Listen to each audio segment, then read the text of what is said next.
Part 1. The Frozen Encounter. The wind howled like a hungry beast across the frozen wasteland of northern Alaska. Dr. Marcus Chen pulled his hood tighter and squinted through the swirling snow. His breath came out in white puffs that froze instantly, in the -40 air. "Just my luck," he muttered, checking his GPS device. The screen flickered and died. Perfect. Marcus had been studying strange microorganisms in the ice for 3 weeks. His research team had returned to base camp yesterday, but he had stayed behind for one more day of sample collection. Now a surprise blizzard was making him regret that decision. The storm had hit fast and hard. One moment he was drilling ice, cores under clear skies, and the next he could barely see 10 feet in any direction. His snowmobile was buried somewhere behind him. The emergency shelter at Grid Point 7 was still 2 miles away, too far to reach in this weather. Marcus stopped walking and looked around. Nothing but white in every direction. The wind was getting stronger, and the temperature was dropping fast. He needed shelter, and he needed it now. He found a small depression behind some rocks and started setting up his emergency tent. His fingers were already getting numb despite his thick gloves. The tent fought him in the wind, flapping like an angry bird, but he finally got it secured with ice screws and guy lines.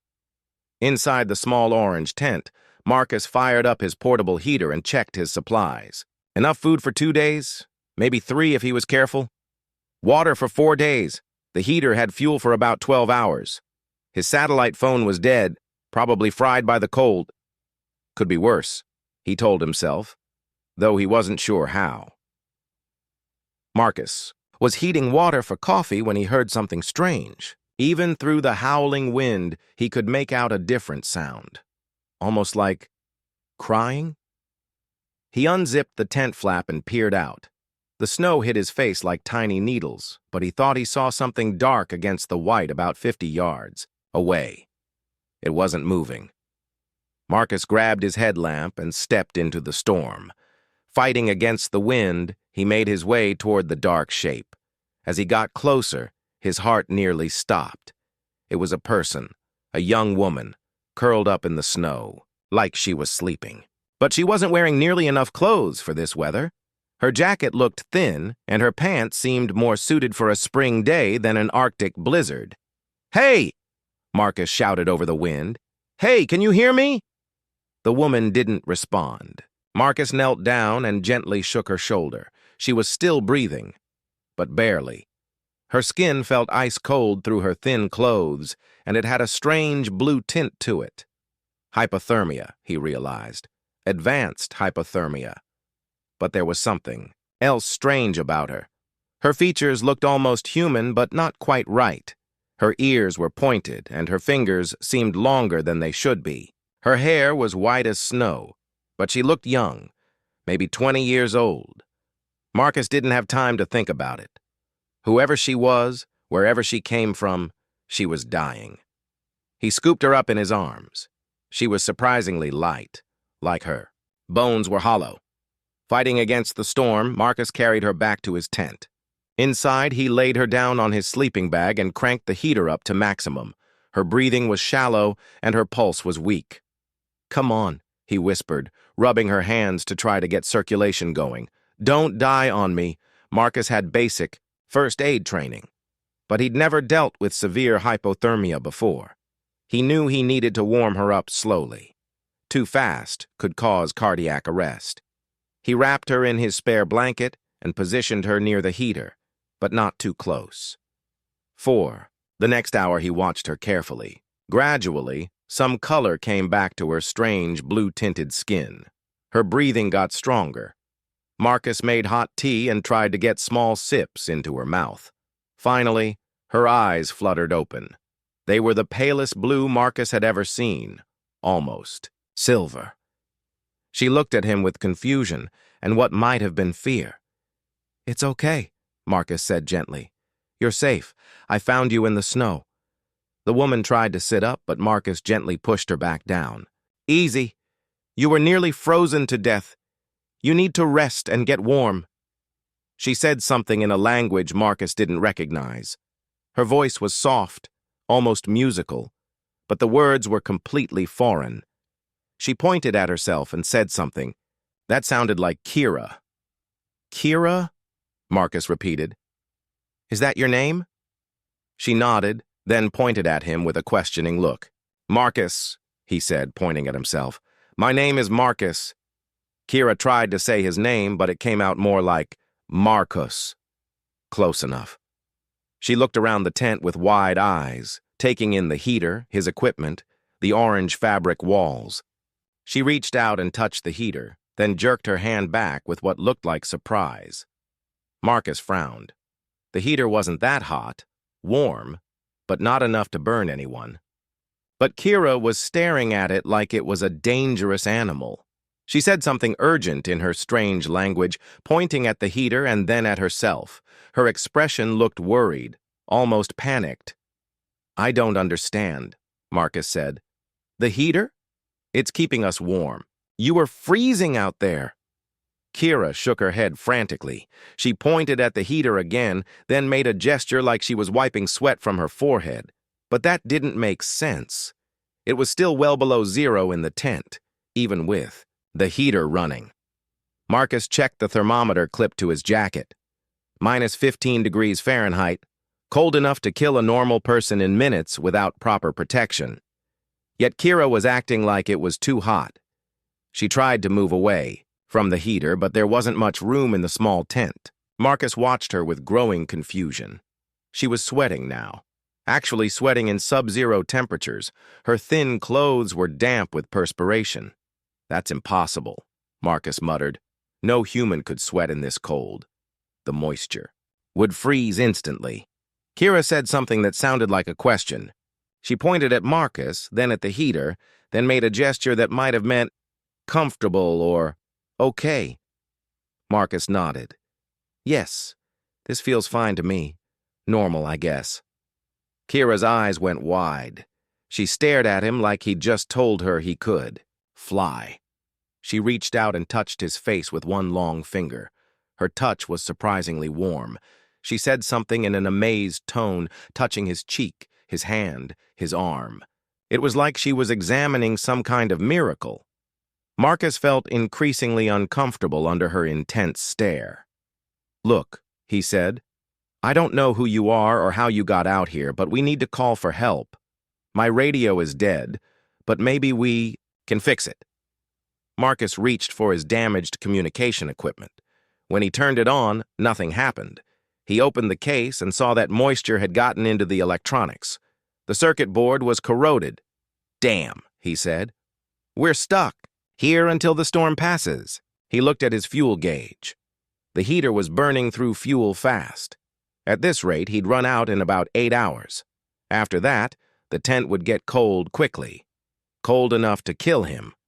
But looking at Kira, Marcus wasn't sure the cold would kill her. She seemed more worried about the heat than the deadly temperature outside. Kira was still staring at him with that expression of wonder and something that might have been excitement. She kept touching his skin like she couldn't believe what she was feeling. Her behavior was starting to make Marcus nervous. Outside, the storm was getting worse. The wind was shaking the tent so hard that Marcus wondered if it would hold together. Snow was starting to pile up around the edges, and he could hear ice crystals hitting the fabric like tiny bullets. Marcus checked his watch. 3 in the afternoon, but it looked like midnight outside.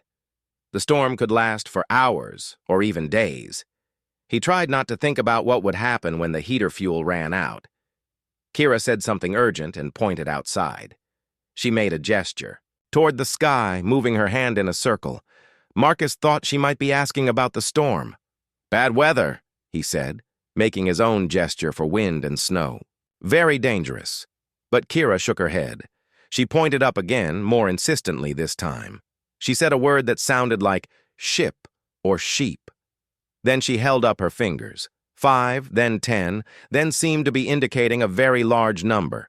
Marcus felt a chill that had nothing to do with the cold. "Ship?" he repeated. Kira nodded vigorously. She pointed at herself, then at the sky, then made a gesture that looked like something coming down from above.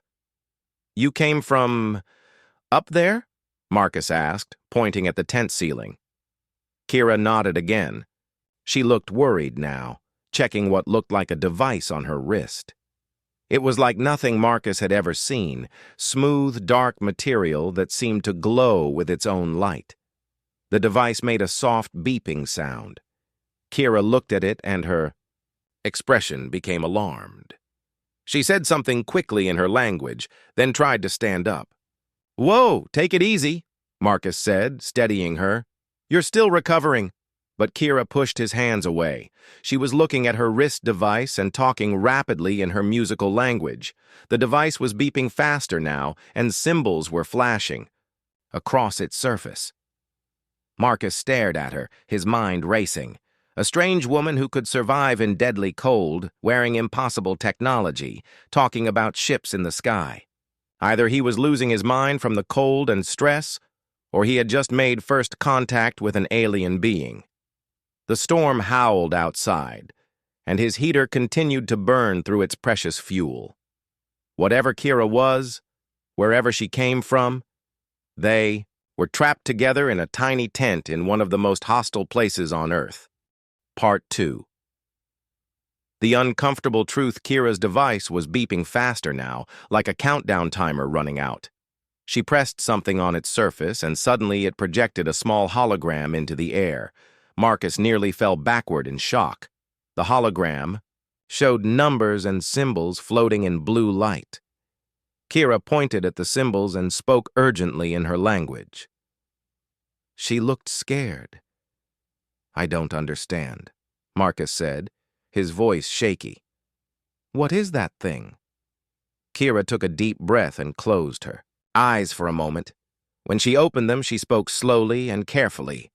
"Hot," she said in broken English. "Too hot." Marcus blinked. "Hot? Kira, it's -15 degrees in here. You were freezing to death outside." She shook her head firmly. "No, not cold. Hot. Very hot." She pointed at herself, then at the heater. "Killing me." "That's impossible," Marcus said. But even as he said it, he noticed the sweat still beading on her forehead. In sub-zero temperatures, she was sweating like she was in a sauna. Kira held up her wrist device again. She pressed another button and the hologram changed. Now it showed what looked like a thermometer with numbers that Marcus didn't recognize. "My temperature," she said, pointing at the display. The numbers were climbing higher and higher, flashing red. Marcus felt his world tilt. "You're saying you're overheating? In this cold?" "Yes!" Kira nodded frantically. "My people, we live in cold. Very, very cold. This," she gestured around the tent, "like fire to us." Marcus stared at her. Everything he thought he knew was backwards. He hadn't saved her from freezing. He was slowly cooking her alive with his heater. Okay, he said, trying to think fast. "So you need it colder?" "Much colder," Kira said. She held up her device again and showed him more symbols. Even though Marcus couldn't read them, he could see the numbers were dropping toward what looked like a safe zone. And that safe zone was way, way below zero. Marcus looked at his heater, then at Kira, then at the storm raging outside. "This is insane," he muttered. But he reached over and turned the heater down to its lowest setting. Kira sighed with relief as the temperature in the tent began to drop. But Marcus was already starting to shiver. At this rate, he'd be in trouble soon. "Wait," Marcus said. "If I turn off the heat completely, I'll freeze to death. But if I keep it on, you'll—" "What? Die of heat stroke in an Arctic blizzard?" Kira nodded sadly. "Problem," she said in English. "Yeah, that's definitely a problem." Marcus ran his hands through his hair, thinking hard. "Okay, let me ask you something. How cold do you need it to be?" Kira looked at her device and tried to convert the numbers. "Your degrees? Maybe -60? -70? Marcus whistled. That's deadly cold for humans. I'd be dead in minutes at that temperature. And I'd die at your warm, Kira said, quietly. They sat in silence for a moment, both realizing the impossible situation they were in. Outside, the storm continued to rage. Inside, they had maybe 6 hours of fuel left and no way to contact help. Tell me about your people, Marcus said. Where do you come from? Kira pointed up at the ceiling. Ship, big ship, many of my people. A spaceship? Yes, we travel long time. Our world. She made a gesture like something exploding or dying. Sun gone cold. Everyone must leave. Marcus felt a chill that had nothing to do with the temperature. Your whole planet? Yes. We look for new home. This world. She gestured around them. Look good from space. Very cold places. We think maybe we can live here. But you didn't know about humans. Kira shook her head. I come down to check. Make sure no people here. But then storm, and I get lost. And she pointed at her thin clothes. Wrong clothes for this hot weather. Marcus almost laughed despite their situation. Hot weather. Right. Then something else occurred to him. Wait, you said you were checking to make sure no people were here. What happens when you find out there are people here? Kira's expression became uncomfortable. She looked down at her hands. My people, they need this world. Our ship has many, thousands, nowhere else to go. And to make this world suitable for you, you'd have to make it colder, Kira said quietly. Much colder. Change the air, change the temperature, make it like our old world. Marcus felt his stomach drop. That would kill every human on Earth, Kira nodded miserably. We not know you were here. We think world empty. But now you do know. Yes. And your people are still up there in their ship. Yes. Marcus was quiet for a long moment, processing this information. An alien species desperate for a new home with the technology to terraform Earth into something suitable for them, but deadly for humans. How long before they start changing things? He asked. Kira checked her device again. I suppose to report back soon. If I not report, she made a gesture that might have meant they start anyway. How soon? Maybe 6 hours? 8 hours? Marcus looked at his fuel gauge. About the same time his heater would run out of fuel. Perfect timing for the end of the world. But then an idea started forming in his head. A crazy, impossible idea. Kira, he said slowly. What if there was a way for both our species to live on this planet? She looked at him skeptically. How? You need hot. We need cold. What if we could create zones? Areas where it's cold enough for your people, and areas where it's warm enough for mine? Not possible, Kira said. Temperature not work like that. Heat spreads, cold spreads, cannot keep separate. Maybe not naturally, Marcus said, his mind racing. But what if we could create artificial barriers or buffer zones? Marcus started moving around the tent, gathering his equipment. Look, I'm a scientist. I study how life survives in extreme conditions. And one thing I've learned is that life finds a way to adapt. He pulled out his laptop and fired it up, running on battery power. See, I've been studying organisms that live in places where hot and cold meet. Thermal vents, glacier edges, places like that. Kira watched with interest as Marcus pulled up his research data. These microorganisms, Marcus continued, pointing at the screen, they actually help create stable temperature gradients. They live right at the boundary between hot and cold, and they help maintain that boundary. But we not microorganisms, Kira pointed out.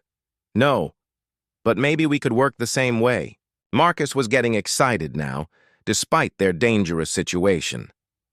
What if humans could serve as thermal buffers, living at the edges between your cold zones and Earth's normal temperatures? Kira frowned, trying to understand. Humans live in middle temperature? Exactly. We're already adapted to a wide range of temperatures. We have technology to help us survive in cold or heat. Maybe we could create settlements right at the boundary zones. Marcus started sketching on a piece of paper. Look, your people could have the polar regions, the Arctic, Antarctica high mountain areas. Those places are already too cold for most humans anyway, but instead of changing the whole planet, you could just enhance the cold in those areas. And humans? Humans could live in the temperate zones, the places that are naturally warmer. And right at the borders between our zones, we could have, I don't know, shared areas, trade zones, places where we work together. Kira studied his rough sketch. She didn't look convinced. Your people would agree to this? Marcus hesitated. I don't know. Probably not at first. Humans don't like change, and we really don't like being told what to do by aliens. He looked at her seriously. But the alternative is everyone dies, right? Yes. Then we have to try. Marcus checked his fuel gauge again. They were down to 5 hours. But first, we need to solve our immediate problem. I'm going to freeze to death when this heater runs out, and you're going to overheat if I keep it running. Marcus looked around the tent, thinking hard. Then he started unzipping his sleeping bag and cutting it into sections with his knife. What you doing? Kira asked. Making 2 climate zones, Marcus said. One side of the tent for me, one side for you. He used the sleeping bag fabric to create a divider down the middle of the tent. On his side, he kept the heater running. On Kira's side, he opened a small vent to let in the outside air. This might actually work, he said, watching his improvised system. The temperature difference between the 2 sides was dramatic. His side stayed barely livable, while Kira's side quickly dropped to well below 0. Kira moved to her side and immediately looked more comfortable. Her sweating stopped, and color returned to her strange, pale skin. Better? Marcus asked. Much better, she said, smiling for the first time since he'd found her. But their relief was short-lived. Kira's device started beeping again, more urgently than before. She looked at it, and her expression became alarmed. What now? Marcus asked. My ship, Kira said. They detect big temperature changes on planet surface. Think maybe I in trouble. What kind of temperature changes? Kira's device projected another hologram.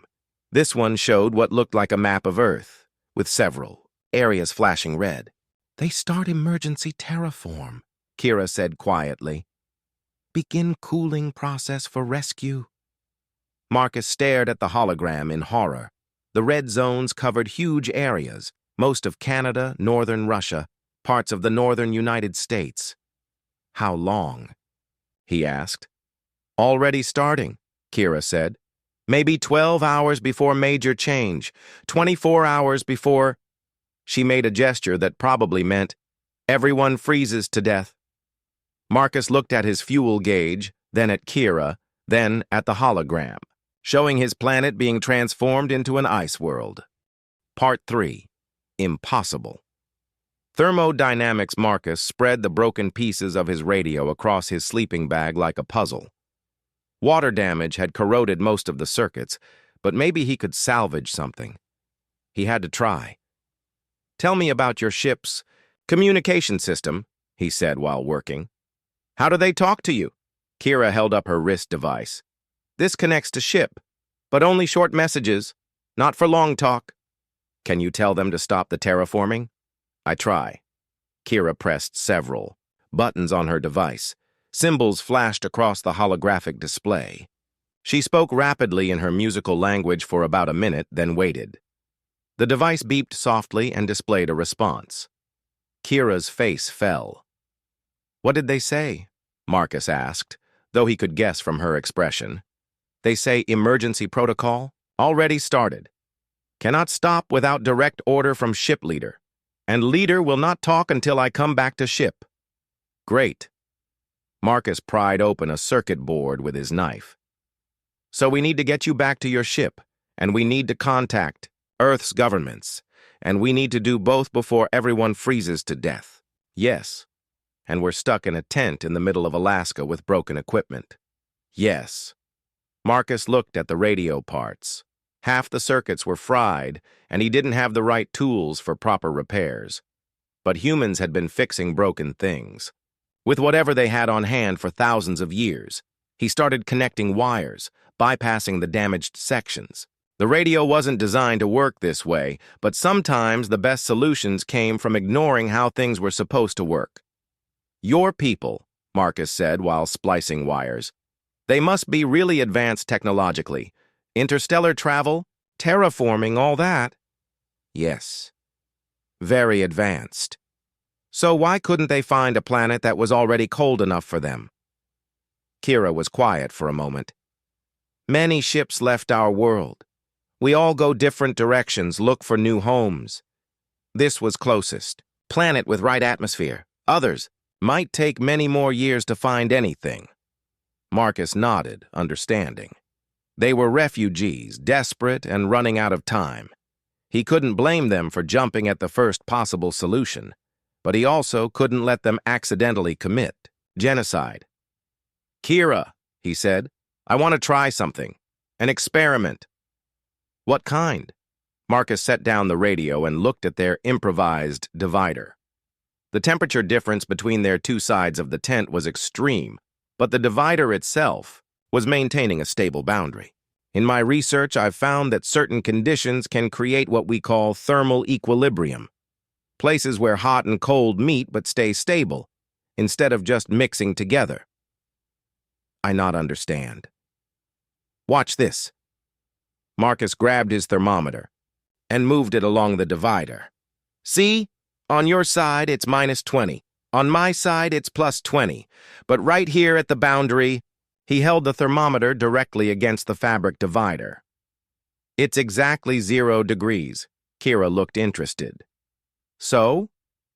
So that means there's a stable zone right in the middle, a place where neither of us would be too hot or too cold.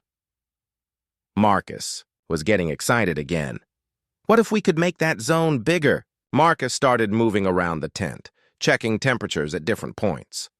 Look, the air right near the divider isn't mixing like it should. It's staying in layers. He held up his hand near the divider and felt the air. On one side, his fingers got cold immediately. On the other side, they stayed warm. But there was a narrow space in between where the temperature felt almost comfortable. This shouldn't work, Marcus muttered. Basic physics says hot and cold air should mix more than this. But it was working. Something about the confined space. The materials, or maybe even their body heat, was creating an impossible stable zone. Kira, come here. But stay on your side. She moved closer to the divider. Marcus reached his hand toward the boundary from his side, and Kira reached toward it, from her side. When their hands got close to each other, with just the thin fabric between them, Marcus felt something strange. The air between their hands felt different. Not hot, not cold, but something in between. And it stayed that way, like it was locked, in place. Do you feel that? He asked. Yes, Kira said, her eyes wide. How possible? Marcus pulled out his laptop and started taking readings with his digital thermometer. The numbers didn't make sense. The temperature gradient was too stable, too sharp. It was like the air itself was refusing to mix properly. Wait, Marcus said, studying the data. Kira, what's your body temperature? I mean, what's normal for your species? Kira checked her device. About -40 of your degrees. And normal human body temperature is plus 98.6 degrees Fahrenheit. That's about plus 37 Celsius. Marcus was scribbling calculations on a piece of paper. So there's almost a 140-degree difference between us. Yes. But when we're both near the boundary, the temperature stabilizes at exactly 0. That's the mathematical midpoint between our body temperatures. Marcus stared at his calculations. That's impossible. Air doesn't work that way. Heat transfer doesn't work that way. But the evidence was right in front of him. He took more readings, moving around the tent. Everywhere he and Kira were both close to the boundary, the same thing happened. The temperature locked into a stable middle ground. It's like our bodies are creating some kind of thermal field, Marcus said, like we're natural temperature regulators when we're near each other. He thought about his research on extremophile organisms. Some bacteria could survive in both hot and cold environments by actually controlling the temperature of the water around them. But those were single-celled organisms with specialized abilities. Humans and aliens shouldn't be able to do anything like that. Unless... Kira, Marcus said slowly, what do your people know about humans? I mean, before you came here, did you study our species at all? Little bit. We detect heat signatures from space, see cities' movement, but not understand what kind of life. Did you notice anything unusual about human heat signatures? Kira thought for a moment. Yes, very stable. Most life forms have up and down temperature, but humans always same heat. Very strange. Marcus felt pieces of a puzzle clicking together in his mind. Humans are temperature regulators. We're one of the few species that maintains constant body temperature no matter what the environment is like. So maybe that's not just about our own bodies. Maybe we can regulate temperature in the space around us too, under the right conditions. Marcus started experimenting more systematically. He moved away from the divider, and the temperature zones became less stable. He moved closer, and they locked into place again. It's like I'm a living thermostat, he said in amazement. When I'm near a cold source, my body automatically tries to create a buffer zone. And I do same thing near heat source, Kira added, understanding dawning in her voice. Exactly. We're not just surviving near each other, we're creating a stable interface zone. Marcus was pacing now, as much as he could in the small tent. This changes everything. If humans can naturally create thermal buffer zones when we're near your people, then coexistence isn't just possible. It's scientifically inevitable. But this very small, Kira pointed out. Just one tent. How make bigger? Scale it up, Marcus said. More humans, more of your people working together. Instead of one tent with a divider, we could have whole cities designed around this principle. He started sketching frantically on another piece of paper. Look, imagine a city built in concentric rings. Your people live in the center, where it's coldest. Humans live in the outer rings, where it's warmer. And in between, there are mixed zones, where both species can work together. Kira studied his sketch. And the temperature stays stable? If what we're seeing here is real, then yes. The more humans and aliens working together at the boundaries, the more stable the temperature zones become. Marcus's broken radio suddenly crackled to life. He had managed to get the receiver working, at least partially. Static filled the tent, but underneath it he could hear voices. Emergency broadcast, unusual weather patterns, temperatures dropping rapidly in northern regions. Marcus grabbed the microphone and tried to transmit. Mayday, Mayday. This is Dr. Marcus Chen at Research Site Grid Point 7. I have critical information about the weather anomaly. Please respond. Nothing but static. Damn. Marcus adjusted some wires and tried again. Any station, this is an emergency. The temperature changes are not natural. Repeat, not natural phenomena. More static, but then a voice came through weakly. Dr. Chen? This is Anchorage Emergency Command. We've been looking for you. What's your status? I'm alive, but listen carefully. The weather changes are caused by terraforming technology. There's an alien ship in orbit, and they're trying to cool the planet.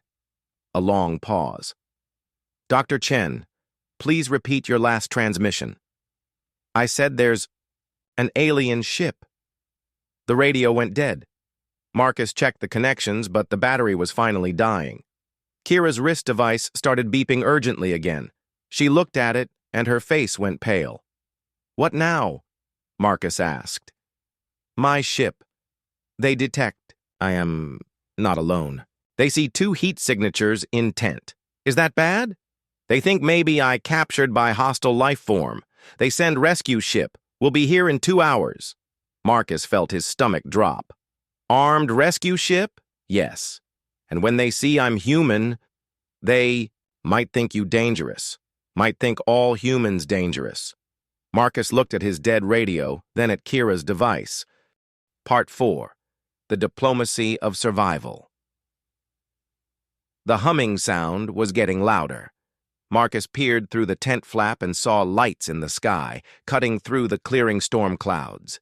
3 aircraft were approaching, 2 that looked like sleek silver, teardrops, and one that was definitely a human military helicopter. This is about to get very complicated, Marcus muttered. Kira was speaking rapidly into her wrist device, but she looked frustrated. I try to tell them you are friendly, but they not believe. They think you maybe hurt me, make me say things. And the human helicopter probably thinks I'm being attacked by aliens, Marcus said. Perfect. The alien ships arrived first. They landed about 50 yards away, silent as falling snow. The human helicopter circled overhead, its spotlight sweeping across the ground. Marcus could hear the pilot's voice over a loudspeaker. Dr. Chen, if you can hear this, move away from the unknown aircraft. Military backup is en route. Great, Marcus said. They're treating this like a hostage situation. The doors of the alien ships opened, and several figures in environmental suits stepped out. They looked like Kira, but taller and wearing what appeared to be advanced armor. They carried weapons that hummed with energy. Kira stood up and called out to them in her language. One of the figures responded, but Marcus could hear the tension in their voice even though he couldn't understand the words. What are they saying? He asked. They want me to come to ship immediately. They say human is dangerous, must be neutralized. Neutralized? Marcus didn't like the sound of that. The helicopter was landing now, and Marcus could see soldiers jumping out. They were setting up a perimeter and pointing weapons at the alien ships. This is exactly what we didn't want to happen, Marcus said. 2 scared armed groups who think they're rescuing their people from the other side. But then Marcus had an idea. A crazy, dangerous idea that might be their only chance. Kira, he said, do you trust me? Yes, she said without hesitation. Then we're going to do something that will either save both our species or get us both killed. Marcus unzipped the tent flap all the way and stepped outside, his hands raised. The cold hit him like a physical blow. Without the heater, the temperature was well below 0, but he could survive it for a few minutes. Don't shoot, he called out to both sides. I'm Dr. Marcus Chen. I'm a scientist, and I have information that both sides need to hear. The alien soldiers raised their weapons toward him. The human soldiers did the same toward the aliens. Marcus found himself in the middle of a 3-way standoff. Kira stepped out of the tent behind him. The alien soldiers immediately called out to her, but she called back and gestured toward Marcus. She was clearly trying to explain that he wasn't a threat. Listen to me, Marcus shouted over the wind. Both of you. We've discovered something incredible in that tent, something that could save both our species. One of the human soldiers, probably. The commanding officer spoke into his radio and then called out, Dr. Chen, step away from the hostile aliens and move toward our position. One of the alien soldiers spoke in their musical language, probably saying something similar to Kira. Neither of us is moving, Marcus said firmly, because we've learned that we're stronger together than apart. To demonstrate, Marcus walked back toward Kira. As he got closer to her, something interesting happened. The extreme cold became more bearable. Not warm exactly, but not deadly either. Kira, he said quietly, explain to your people what we discovered about the temperature zones. Tell them to monitor their environmental sensors. Kira spoke to the alien soldiers. One of them checked a device on their arm, and Marcus saw their posture change from aggressive to confused. And you, Marcus called to the human soldiers, check your thermal readings. Look at the temperature right between me and Kira. The human officer held up what looked like an infrared thermometer. After a moment, he spoke into his radio with obvious confusion. "Sir," the officer called back to Marcus, "our instruments are showing some kind of thermal anomaly around your position." "Exactly," Marcus said. "Now I'm going to ask both sides to do something that requires trust. I want one person from each group to come closer and see this for themselves." "That's not happening," the human officer said immediately. The alien soldier said something that Marcus guessed meant the same thing. But Kira spoke up. She addressed the alien soldiers directly, her voice carrying authority that Marcus hadn't heard before. The soldiers looked at each other uncertainly. "What did you tell them?" Marcus asked. "I tell them I am mission commander for this world. I order them to observe and learn before taking action." One of the alien soldiers slowly approached, weapons still ready but not directly aimed. Marcus called out to the human side. "I need one. Volunteer to witness something that could prevent a war." After some radio chatter, a young soldier started walking toward them. Marcus could see the fear in his eyes, but also determination. "What's your name, soldier?" Marcus asked as the man got closer. "Corporal Jake Stevens, sir." "Well, Corporal Stevens, you're about to be part of history. Just walk slowly toward us, and pay attention to how the temperature changes." Stevens advanced cautiously. When he got within about 10 feet of Marcus and Kira, Marcus saw his expression change. "Sir," Stevens called back to his officer, "the temperature here is normal. I mean cold but not deadly cold. It should be way worse than this." The alien soldier had reached them too, and was checking their environmental readings. They spoke to Kira in an amazed tone. "Now," Marcus said, "we're going to show you something even more incredible." He gestured for Stevens to stand on one side of him and for the alien soldier to stand on the other side, with Kira opposite Marcus.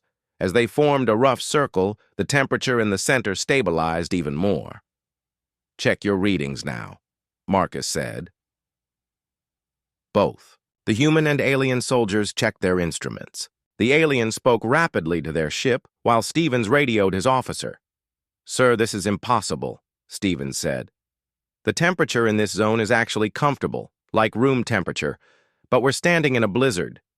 Marcus looked around, at the small group. "This is what happens when our species work together instead of fighting each other. We create stability where there should be chaos." The alien soldier was still speaking into their communicator.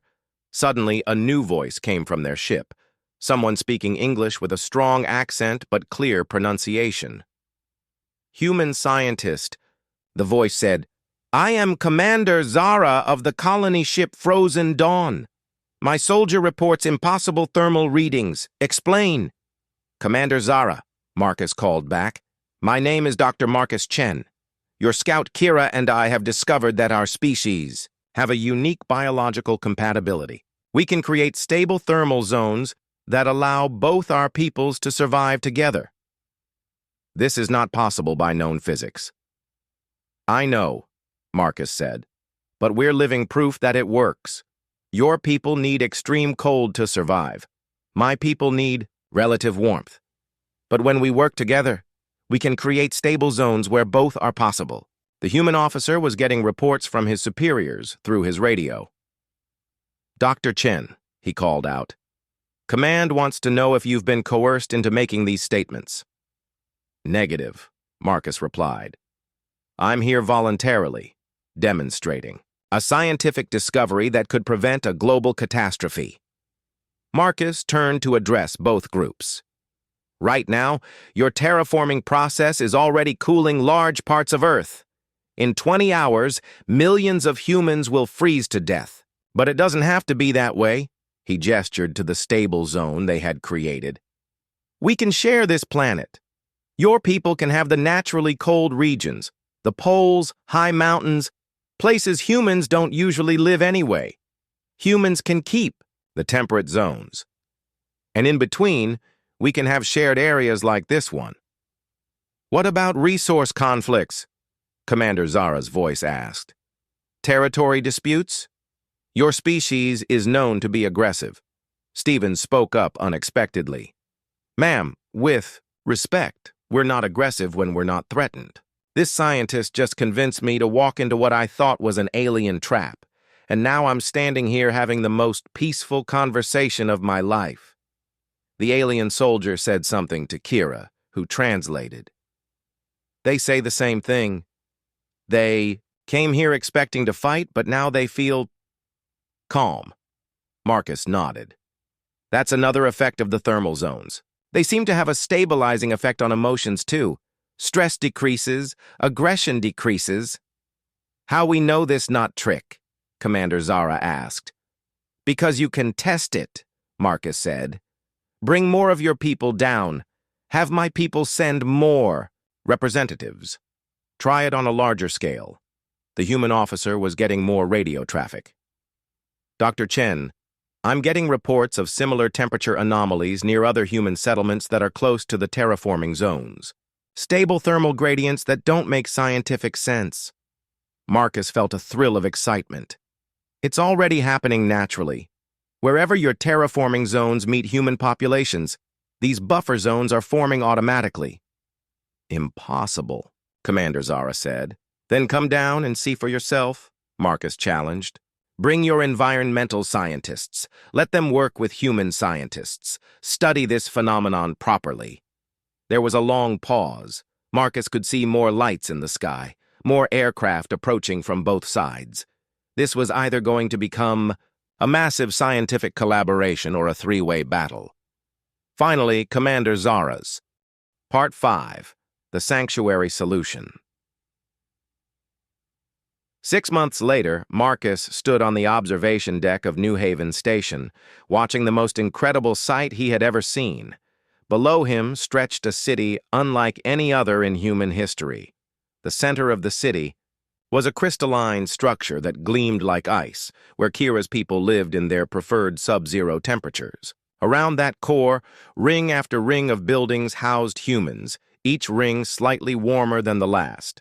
And between each ring, in the thermal buffer zones, mixed communities of both species worked together. Still hard to believe, said Dr. Sarah, Kim, Marcus's research partner. She had arrived 3 months ago to help study the thermal zones. 6 months ago, we didn't even know aliens existed. Now we're building integrated cities. Marcus nodded, watching a group of human and alien children playing together in one of the buffer zones. The children wore special suits that helped them move between temperature zones, but in the buffer areas, they could play comfortably together. It's not just this city, Marcus said. The reports are coming in from everywhere. It was true. Once. Word had spread about the thermal zones. Everything had changed rapidly. Commander Zara had not only come down to study the phenomenon, she had stayed to help design the first integrated settlement. Other alien colony ships, hearing about Earth's success, had changed course to come here. But the most surprising development had come from deep space communications. Earth wasn't just receiving refugees from Kira's species anymore. The galaxy, it turned out, was full of displaced peoples, species whose worlds had been destroyed by wars, cosmic disasters, or dying stars. And somehow, word was spreading that Earth was a place where different forms of life could coexist. Dr. Chen, came a voice behind them. Marcus turned to see Commander Zara approaching, along with a being he didn't recognize, something that looked like a walking crystal formation. Commander, Marcus said, smiling. How goes the integration project? Very well, Zara replied. But we have new challenge. I want you to meet Ambassador Quan of the Silicate Collective. The crystal being spoke in a voice like wind chimes. Dr. Chen, your reputation is spread far through the galaxy. My people seek sanctuary, but we require very different environment than either humans or ice dwellers. Marcus was getting used to these conversations. In the past month, 7 different alien species had made contact, all looking for refuge on Earth. What do your people need? Marcus asked. High pressure, high temperature, methane atmosphere, Ambassador Quan said. What you would call volcanic conditions, Sarah whistled. That's the opposite of what Kira's people need. Actually, Marcus said, his mind already working, that might be perfect. He led them to his office, which was located in one of the buffer zones. The room had multiple climate controls, allowing beings from different environments to meet comfortably. Marcus pulled up a holographic display showing Earth's current setup. Look, we've already got the ice dwellers in the polar regions and high mountains. Humans are in the temperate zones.